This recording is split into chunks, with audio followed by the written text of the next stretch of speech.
And I cannot forget my only beloved wife, my chellam, Rima.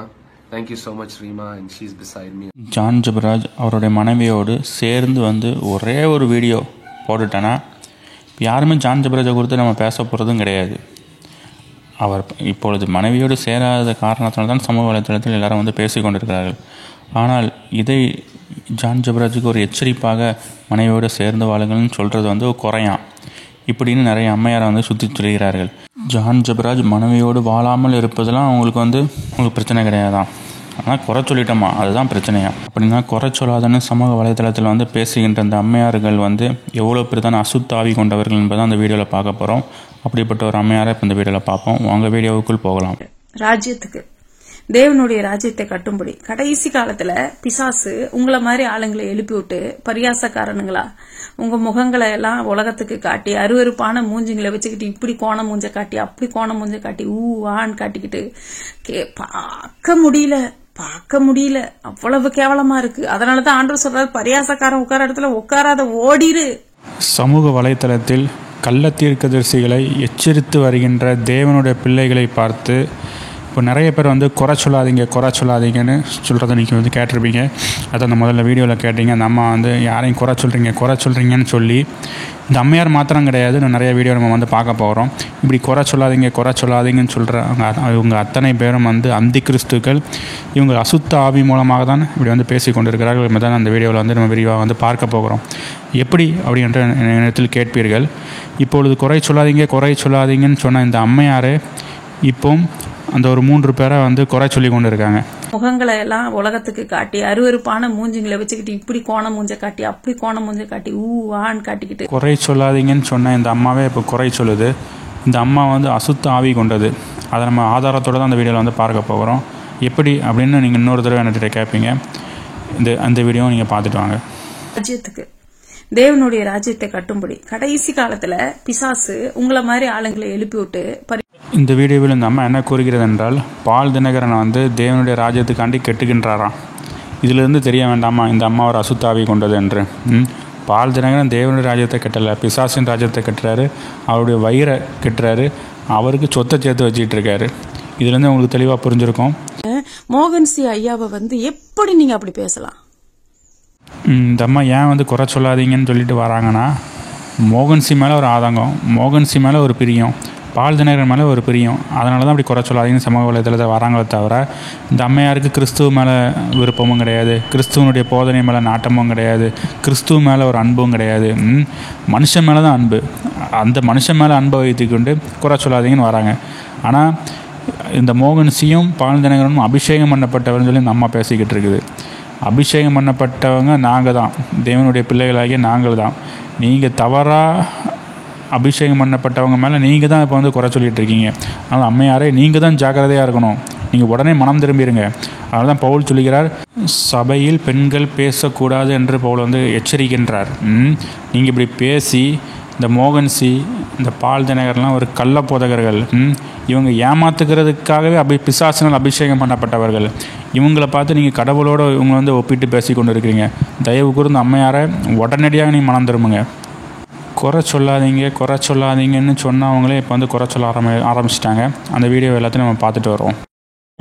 அவரை பிடிச்சிருக்கு அப்படின்னா அவருக்காக ஜெபம் பண்ணுங்க. அப்படி இல்லைன்னா ஸ்கிப் பண்ணிட்டு உங்க காரியத்தை, உங்க வேலையை, உங்க ஊழியத்தை பாருங்க. இந்த வீடியோவில் இந்த அம்மா குறை சொல்லாதீங்கன்னு சொல்லிட்டு குறை சொல்லுகிறவர்களை குறை சொல்கிறத நீங்கள் பார்த்துருப்பீங்க. இப்போ அடுத்த வீடியோவும் பார்த்துட்டு வாங்க. சொல்றது பப்ளிக்ல உட்காந்து ஒரு நாள் மாண்டவன்லாம் அடிச்சு உடச்சிக்கலாம். ஆமேன் சத்தமா சொல்லுங்க. சிலர் வந்து இந்த இளம் தலைமுறைக்கு சத்தியம் தெரியவில்லை. உனக்கு சத்தியம் டிவியை தவிர ஒண்ணும் தெரியாது.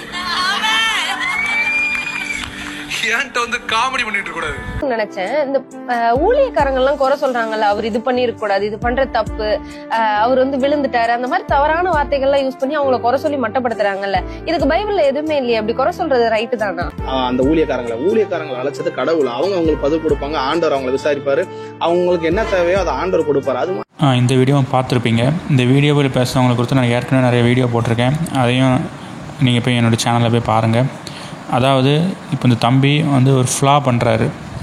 இதனால தான் சொன்னேன் நான், இவர்கள் வந்து ஒரு அந்தி கிறிஸ்து, இவர்கள் அசுத்த ஆவி கொண்டவர்கள். என்ன ஃப்ளா பண்ணுறாருன்னு நீங்கள் கேட்பீங்க. இந்த தம்பி சொல்கிறாரு, ஊழியக்காரங்களை அடைச்சது வந்து கடவுள் அப்படின்னு சொல்கிறாரு. இப்போ அதே ஊழியக்காரர்களில் தான் கடவுள் அழைச்சிருக்கிறாரு. அப்புறம் அந்த கடவுள் மூலமாக தான் எச்சரிப்பை வந்து நாங்கள் வந்து கொடுக்கோம். அப்படின்னா அந்த எச்சரிப்பை கொடுக்குறது வந்து நாங்கள் கொடுக்கோமா? கொடுக்கல. கடவுள் தான் அந்த எச்சரிப்பை வந்து கொடுக்குறாரு. ஆனால் கடவுள் கொடுக்குற எச்சரிப்பை இந்த தம்பி வந்து இது குறைன்னு சொல்லி கொண்டு இருக்கிறான். அப்புறம் இவன் எவ்வளோ பெரியதான தேவ தூஷணம் வந்து பண்ணி கொண்டு இருக்கிறான். ஆகையால் இந்த குறை சொல்லாதவங்க குறை சொல்லாதீங்கன்னு சொல்லுங்க. வர அத்தனை பேரும் அசுத்தாவி கொண்டவர்கள், ஈவில் ஸ்பிரிட்ஸ் கொண்டவர்கள். இதெல்லாம் பிசாசின் உடைய ஒரு ஸ்ட்ராட்டஜி. ஜான் ஜபராஜோட அம்மாவே இப்போ சொல்லுவாங்க பாருங்க, கேளுங்க. இது பிசாசோட ஒரு ஸ்ட்ராட்டஜி. இது பிசாசோட ஒரு ஸ்ட்ராட்டஜி. குறை சொல்லாதீங்கன்னு சொல்லி சமூக வலைத்தளத்தில் யார் யார் வராங்களோ அது எல்லாமே ஒரு பிசாசனுடைய ஒரு ஸ்ட்ராட்டஜி, ஒரு பிசாசனுடைய ஒரு தந்திரம். அதை குறித்து நம்ம விரிவாக அந்த வீடியோவில் வந்து பார்க்க போகிறோம். அப்படின்னா நமக்கு வேதம் வந்து குறை சொல்லுவதுனா என்ன, எச்சரிப்புனா என்ன என்பதை நம்ம அந்த வீடியோவில் வந்து ஆழமாக நம்ம வந்து பார்க்க போகிறோம். வாங்க வீடியோவுக்குள் போகலாம். இங்கே 1 கொரிந்தியர் 5:5 பவுல், கர்த்தராக இயேசு கிறிஸ்துவின் நாளிலே ரட்சிக்கப்படும்படி மாம்சத்தின் அழிவுக்காக நம்முடைய கர்த்தராக இயேசு கிறிஸ்து நாமத்தினாலே அவனை சாத்தானுக்கு ஒப்பு கொடுக்க வேண்டும் என்று தீர்ப்பு செய்கிறேன்னு பவுல் சொல்கிறாரு. அப்புறம் இங்கே பவுல் குறை சொல்கிறாரா? ஏன் பவுலுக்கு வந்து இயேசு கிறிஸ்துவோட போதனை தெரியாதா? கண்ணில் இருக்கிற உத்திரத்தை விட்டு மருத்துவன் கண்ணில் திரும்ப பார்க்குறாங்க போதனை வந்து பவுலுக்கு தெரியாதா? இங்கே பகிரங்கமாக பவுல் வந்து தீர்ப்பு செய்கிறாரு. அது மட்டும் இல்லாமல் இயேசு கிறிஸ்துவும் சாட்டையை கொண்டு அடிக்கிறார், விபச்சாரக்காரன்னு சொல்கிறாரு. அப்படின்னா குறை சொல்கிறதுக்கும் எச்சரிப்புக்கும் நிறைய வித்தியாசங்கள் வந்து இருக்கிறது. அதாவது குறை சொல்கிறதுனா என்னது, கோல் மூட்டுறது. இப்போ பக்கத்து வீட்டுக்காரனை பற்றி குறை சொல்கிறது, சொந்தக்காரங்களை பற்றி இவங்களுக்குள்ளே பேசிக்கிடுவாங்க. அவன் சரி கிடையாது, இவன் சரி கிடையாது அப்படின்னு அவனுக்கு தெரியாமல் பேசுகிறது தான் குறை சொல்கிறது. இப்போ சமூக வலைத்தளத்தில் நம்ம வந்து யாரையும் அடுத்தவனை வந்து சரியாமல் பேசலை. இப்போ ஜான் ஜபராஜை குறித்து பேசுகிறோமோ, இல்லை மோகன் சிலாசத்தை குறித்து பேசுகிறோமோ, பால் தினகரன் குறித்து பேசுகிறோமோ, அவங்களுக்கு தெரியாமல் பேசலை. அவங்க தெரிகிற வரையில் தான் நம்ம பேசுகிறோம்.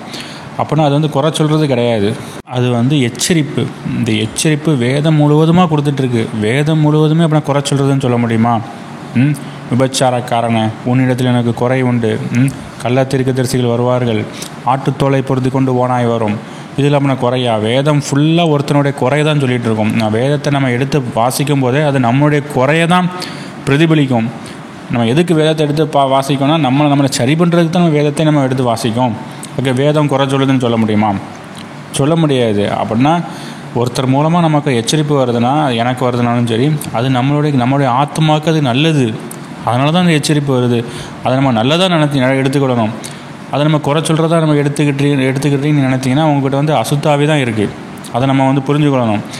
ஏனென்றால் இவர்கள் ஜான் ஜபராஜை குறை சொல்லிட்டோன்னு குதித்து கொண்டு வருகிறார்களே, இவர்களால் ஜான் ஜபராஜை நோக்கி ஒரே ஒரு கேள்வி கேட்க முடியுமா? இப்போ எங்களை நோக்கி கேள்வி கேட்க தெரிந்த இவர்களுக்கு ஒரே ஒரு கேள்வி தான். இத்தனை பேர் உங்களை குறித்து அவதூறாக போட்டுட்ருக்காங்களே, இத்தனை பேர் நீங்கள் உங்கள் மனைவியை விட்டு பிரிஞ்சிட்டாங்கன்னு போடுறாங்களே, நீங்கள் ஜான் ஜபராஜ் ஐயா அவர்களே, நீங்கள் உங்கள் மனைவியோடு சேர்ந்து வந்து ஒரே ஒரு வீடியோ போட்டுட்டானா அங்கே மேட்ரு முடிஞ்சிட்டு அதுபடி யாரும் பேச போகிறது கிடையாது. ஆனால் அதை வந்து ஜான் ஜபராஜ் செய்யவில்லையே, ஏன் செய்யலை அப்படின்னு ஜான் ஜபராஜ்கிட்ட இவங்களுக்கு கேட்க துப்பு இல்லை. வந்துக்கிட்டு நம்ம வந்து குறை சொல்கிறோன்னு வந்து பேசுகிறாங்க. அதனால தான் நான் சொன்னேன், இவங்கள்ட்ட வந்து அசுத்தாவி இருக்கிறது, ஜாக்கிரதை. ஏனென்றால் இவங்க என்ன சொல்ல வராங்கன்னா, உங்கள் போதகரோ இல்லை யாரோ சரி, அவன் 2 பொண்டாட்டி வச்சுருந்தாலும் சரி, அவன் 3 பொண்டாட்டி வச்சுருந்தாலும் சரி, இல்லை அவன் சர்ச்சுக்குள்ளேயே வச்சு விபச்சாரமே பண்ணாலும் சரி, நீங்கள் அவங்கள பற்றிலாம் பேசவே கூடாது. நீங்கள் வாயை பொத்தி கொண்டு சர்ச்சுக்கு வரணும், அவருடைய போதனையை மட்டும் கேட்டுட்டு நீங்கள் போகணும் அப்படின்னு யாராவது அவங்ககிட்ட வந்து சொன்னாங்கன்னா அவங்க அசுத்தாவினால் நிரப்பப்பட்டவர்களா இல்லை பரிசுத்தாவினால் நிரப்பப்பட்டவர்களா? விசுவாசிகளை நீங்களே சிந்தித்துக் கொள்ளுங்கள். அதனால தான் சொன்னேன், அப்படி சொல்லுகிறவன் அசுத்தாவினால் நிரப்பப்பட்டவன். தப்பிதத்தை கண்டுக்காமல் அப்படியே வந்து உட்காந்துட்டு பார்த்துட்டு போகிறவன் வந்து யாரால் நிரப்பப்பட்டவனாக இருப்பான்? அவன் அசுத்தாவி கொண்டவன். அதெல்லாம் சொல்லியிருந்தேன், இந்த குறை சொல்லாதீங்கன்னு சொல்லுவாங்க. அத்தனை பேரும் அசுத்தாவினால் நிரப்பப்பட்டவர்கள். அதனால் இப்படி சமூக வலைத்தளத்தில் வருகிறவர்கள் ஒரு குறை சொல்லாதன்னு வருகிறவர்கள் அத்தனை பேரும் தேவனுடைய பிள்ளைகள் கிடையாது. ஏனென்றால் இவர்கள் யார் இயேசு கிறிஸ்துன்னு தெரியாது, வந்தவர் யாருன்னே அவங்களுக்கு தெரியாது, கர்த்தர் யாருன்னே அவங்களுக்கு தெரியாது. தெரியாமல் வந்துக்கிட்டு இப்படி ஒரு விக்கிரக ஆராதனை பண்ணி கொண்டிருக்கிறவர்கள். அதான் அங்கே பாருங்கள், ரோமன்ஸ் 2:16 என் சுவிசேஷத்தின்படியே தேவன் இயேசு கிறிஸ்துவை கொண்டு மனுஷருடைய அந்தரங்களை குறித்து நியாய தீர்ப்பு கொடுக்கும் நாளிலே இது வழங்கும்னு இங்கே வேத வசனம் வந்து கூறுகிறது. திட்டமும் தெரியுமாக யார் நமக்கு நியாய தீர்ப்பு கொடுக்க போகிறார் என்றால் இயேசு கிறிஸ்து தான் வந்து கொடுக்க போகிறார். இப்போ அப்படியே 1 பேதுரு 1:17 வரும்.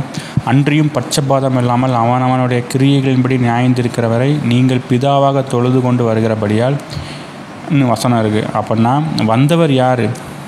நமக்காக சர்வ வல்லமையுள்ள அந்த ஒரே ஒரு தேவன் நமக்காக மாம்சத்தில் வந்து வெளிப்பட்டு மகா பாடுபட்டு கஷ்டப்பட்டிருக்கிறார். அப்படின்னா இயேசு கிறிஸ்து இப்போ நமக்கு பிதாவாக இருக்கிறார். உங்களுக்கு பிதான்னு யாரும் தெரியாது, இயேசு கிறிஸ்துனா யாரும் தெரியாது, கர்த்தர்னா யாரும் தெரியாது, எல்லாம் ஒருவரை தான் குறிக்குங்கிறது உங்களுக்கு தெரியாது. தாங்கள் தேவனுடைய பிள்ளைகள் என்று பிசாசு வேடமிட்டு கொண்டு இப்படியாக விக்கிரக ஆராதனை பண்ணி கொண்டு அவர்கள் வந்து கொண்டு இருக்கிறார்கள். அதனால் இவர்களுக்கு ஒவ்வொருத்தருக்கும் ஜாக்கிரதையாக இருக்கணும். ஏன்னா வந்தது யார் என்றால் சர்வ வல்லமையுள்ள தேவன் நமக்காக மறிச்சிருக்கிறார். அதனால் சும்மா அந்த கிறிஸ்துவனுடைய பெயரை வைத்து கொண்டு விளையாடி கொண்டிருக்கிறவர்கள், இப்படி கூத்தாட்டம் போன்று கொண்டிருக்கிற இந்த ஜான் ஜெபராஜ், இவங்களாம் நான் கடைசியாக கடவுள்கிட்டருந்து வருகின்ற எச்சரிக்கை. ஜான் ஜெபராஜ், பால்தனகரனே, மோகன் சிலாசரசே, நீங்கள் யாருடைய நாமத்தை வீணில் வழங்கிக்கிட்டு இருக்கீங்கிறத கொஞ்சம் சிந்தித்து கொள்ளுங்க. தண்டனைக்கு ஒருத்தரும் தப்ப போகிறதில்ல. பணம் வருதுன்னு சொல்லி அவரோட நாமத்தை வீணில் வழங்காதீங்க. பணம் வருதுன்னு சொல்லி திருத்துவத்தை போதிக்காதீங்க. வந்தவர் யார் என்றால் சர்வ வல்லமையுள்ள தேவன் பிதாவே நமக்காக மாம்ச ரூபம் எடுத்து வந்து சிலுவையில் மகா பாடுபட்டு கஷ்டப்பட்டு சென்று இருக்கிறார். அந்த இயேசு கிறிஸ்துவே நமக்கு நியாயந்திருக்க போகிறார். அந்த இயேசு கிறிஸ்து நியாயந்திருக்கிறவர் யார் என்று 1 Peter 1:17 சொல்கிறதா என்றால் நீங்கள் பிதாவாக தொழுது கொண்டு வருகிறபடியால். அப்படி என்றால் இயேசு கிறிஸ்துவாக இந்த உலகத்தில் வெளிப்பட்டது யார் என்றால் பிதாவே வெளிப்பட்டிருக்கிறார். அதுக்கு இந்த வசனமே ஆதாரம். ஆதலால் இதை அறிந்து கொண்டு ஒவ்வொருத்தரும் பயத்துடன் நடந்து கொள்ளுங்கள். சர்வ வல்லமையுள்ள ஒரே தேவன் நமக்காக பாடுபட்டு கஷ்டப்பட்டிருக்கிறார். அவரோட நாமத்தை வீணில் வழங்குறவனை அவர் சும்மா விடுவாரா? விடப்போவதில்லை. அதனால தான் அந்த வசனம் நமக்கு வருகிறது, பயத்துடன் நடந்து கொள்ளுங்கள். ஒவ்வொருத்தரும் தயவு கூர்ந்து மனம் திரும்பி விடுங்க. ஜாக்கிரதை.